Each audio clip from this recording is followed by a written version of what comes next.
sementara mewariskan seorang Rano Karno sendiri mungkin memberitahu atau mengedukasi atau bagaimana mewariskan itu ke Rebo, sosok pribadi antar keduanya ini bagaimana deh? Saya akui ya, anak ini punya keseriusan untuk memperdalam film. Ya, itu sebetulnya poin buat saya. Dia sebetulnya cita-cita tidak hanya sekedar lewat di dunia film ini.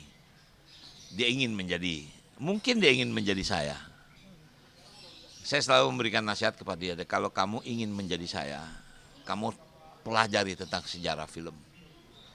Mungkin memang nggak ada gunanya kamu tahu tentang sejarah film.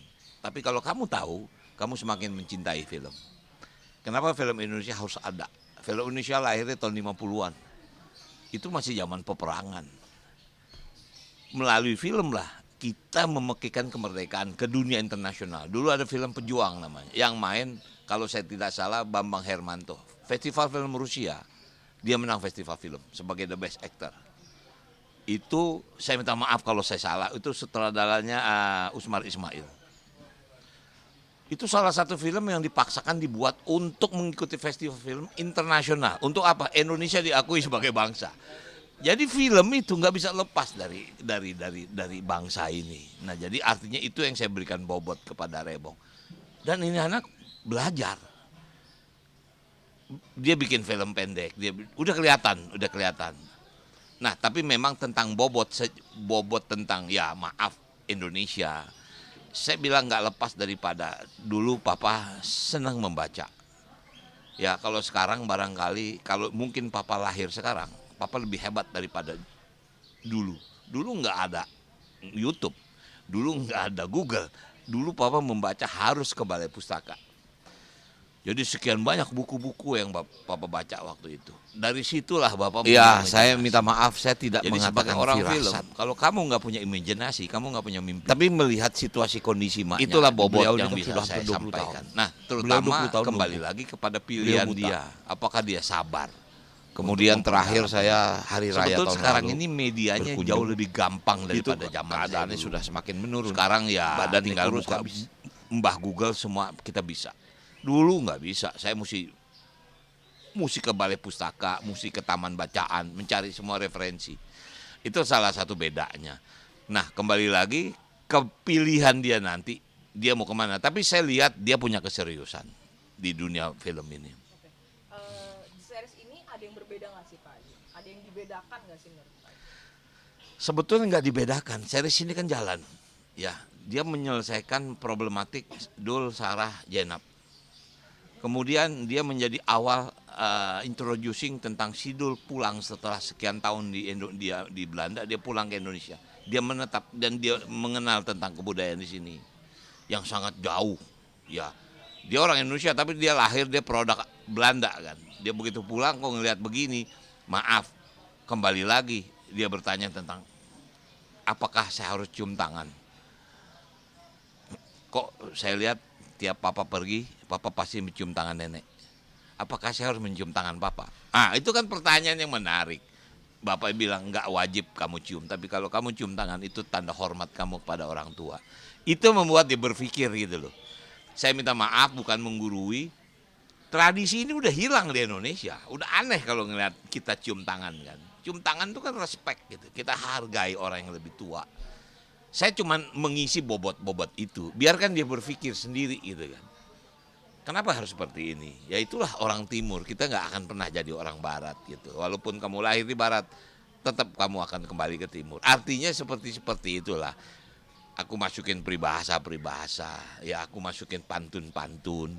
Walaupun aku masukin problematik rumah tangga, maaf misalnya dia ngebahas tiba-tiba tentang poligami apa sih, emang boleh poligami? Wah itu ntar dia lu sama Mandra, saya nggak mau cerita itu ntar jadi spoiler. Itu kacau aja. Tapi semuanya tetap pada karakternya masing-masing. Oh tetap ditambah bobot lagi, makanya si Mandra harus gue capek ngomong sama anak muda nih, gue pusing nggak nyambung. Jadi ini menjadi menarik nih. Kalau menurut saya jadi menarik gitu ya. Jadi bukan saya lebarkan tapi memang melebar. Sekarang minta maaf, si Dul menyelesaikan antara Dul, Sarah, Jenab. Pilihannya ada di mana? Ada di sini tontonan ini. Saya nggak mau cerita, nonton aja. Setelah nanti pilihan, apakah selesai? Belum. Hidup nggak akan pernah selesai. Nah ini juga, ini kan udah legend, udah tiga generasi Pak Haji. Pak Haji justru membayangkan Sidul, tadi kan Pak Haji bilang itu semuanya by imajinasi. Ya. Menurut Pak Haji tuh akan berending kah? Saya nggak tahu, mungkin pun saya nggak ada, saya umur saya selesai. Kalau memang anak-anak bisa melanjutkan ini, lanjutkan. Itu harapan Pak Haji. Yang saya surprise, yang saya berterima kasih, stasiun TV masih memberikan waktu kepada saya untuk bercerita. Maaf loh, Dul secara episode nggak banyak, dia nggak ribuan. Maaf saya tidak membedakan. Dul tidak seperti misalnya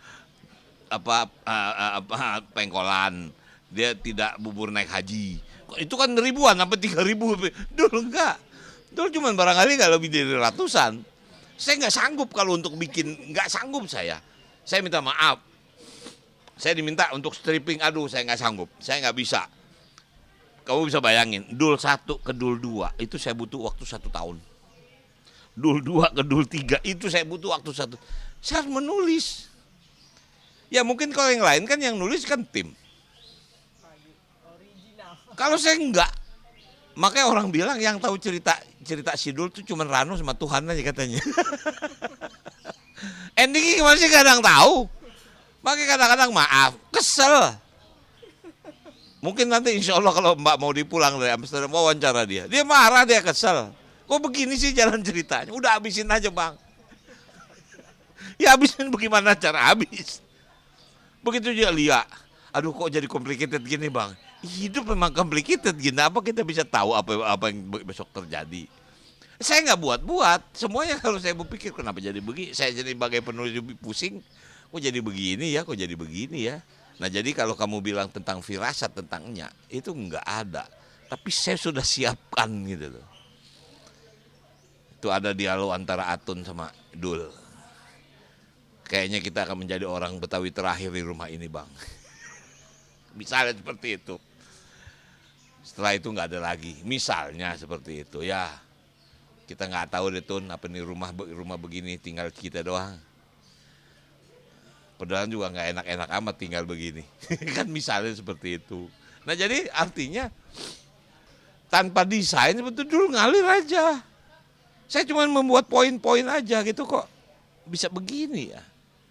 Jadi aneh. Sumpah jadi aneh. Ya mungkin karena satu, referensi saya tentang tulisan kuat. Saya senang membaca. Sejak SD saya sudah hobi membaca. Bacaan saya dalam kaitan berat semuanya. Ya bayangin pujangga lama, mungkin Anda nggak tahu apa itu pujangga. Ya buang saya kayak apa namanya ya tenggelamnya kapal Van de Beek, kemudian misalnya Mara Rusli, Malin Kundang. Wah udah semua saya baca itu. Salah asuhan, titian rambut di belah 7. Waduh saya udah baca itu semua. Novel-novelnya loh, bukan saya nonton, novelnya saya baca. Dari mulai saya kecil saya bacanya gitu. Pokoknya begitu ada pulang sekolah, saya kebetulan dulu sekolah di daerah Gunung Sari di Senen sana. Itu nggak jauh dengan balai pustaka.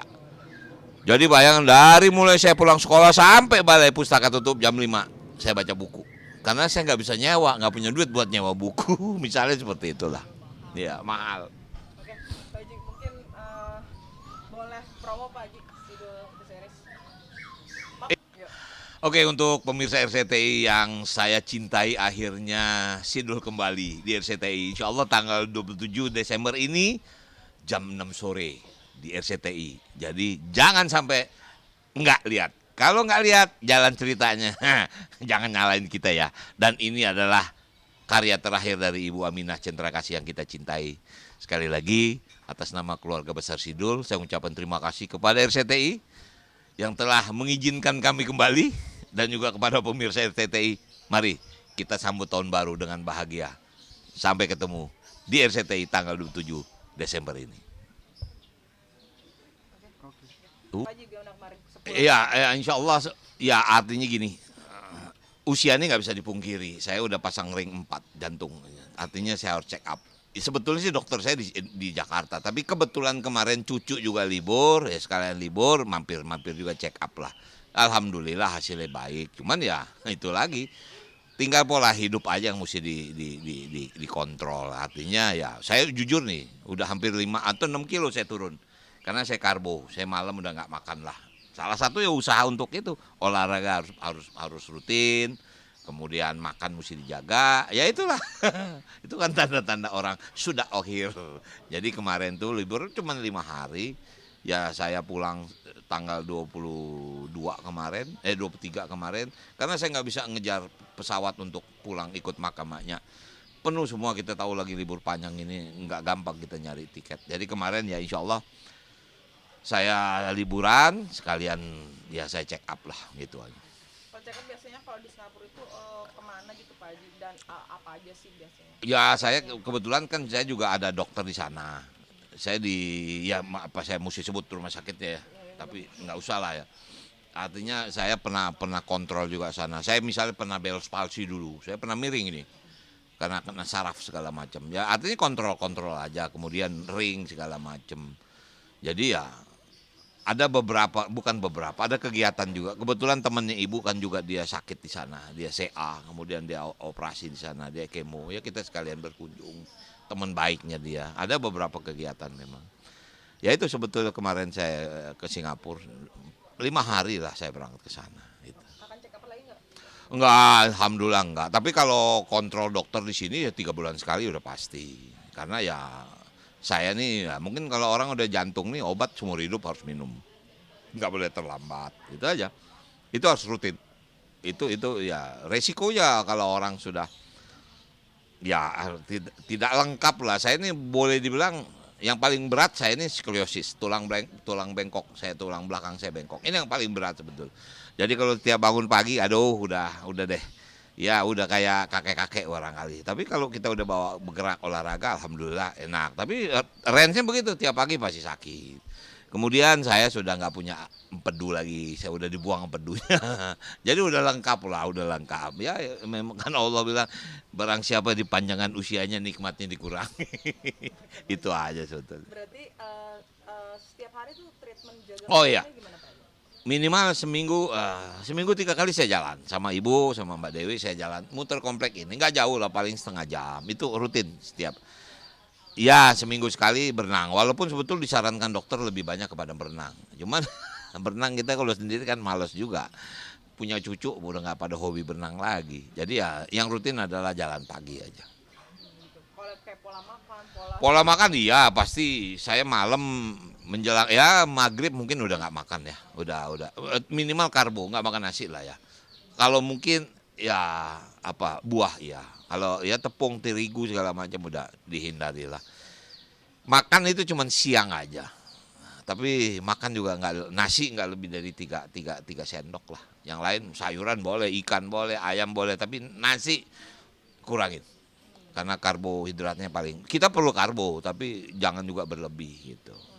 Pak Haji, tahun baruan nih, mungkin rencana liburan, anak cucu bagaimana? Nah, barangkali saya nggak tahu apakah warung Sidul buka tahun baru seperti Natal sekarang kita buka ya, karena ya nggak tahu, kita belum ada rencana tahun baru kemana. Karena kebetulan kemarin kan udah liburan ke Singapura, jadi itu bagian dari liburan tahun baru lah. Mungkin tahun baru kita di rumah aja, nonton RCTI kan tanggal 27 Sidul main, jadi nonton RCTI aja. Oke Pak Haji, seorang Rano di 2022 ini mungkin bagaimana melewati 2022 ini? Iya 2022 ya tidak ada hidup yang mudah, walaupun tidak juga hidup itu susah. Artinya kita harus menghadapi ini. Yang paling bahaya sebetulnya 2023. Ya maaf ya, indikasi ekonomi terasa. Tapi kita bersyukur loh, kita tidak seperti negara yang lain. Saya tidak bicara tinggi-tinggi, tapi inflasi Indonesia masih terkontrol. Tapi memang ya kebutuhan pokok pasti meningkat. Karena ya di saat Rusia sama Ukraina belum bisa berdamai, gandum kita nggak akan masuk. Bagaimana bisa bikin mie? Artinya kemudian pupuk kita nggak masuk. Artinya itu bagian yang harus saya sampaikan. 2022 berat memang. Tapi sebetulnya kalau kita nggak siap, 2023 jauh lebih berat. Jadi mari kita berjuang bersama-sama. Kalau seorang Rano Karno sendiri, resolusi 2023 apa Pak Haji? Ya tetap hidup harus berjalan, tapi harus dengan kontrol. Kita punya uang, belanja yang kita butuhkan, jangan belanja yang kita perlukan.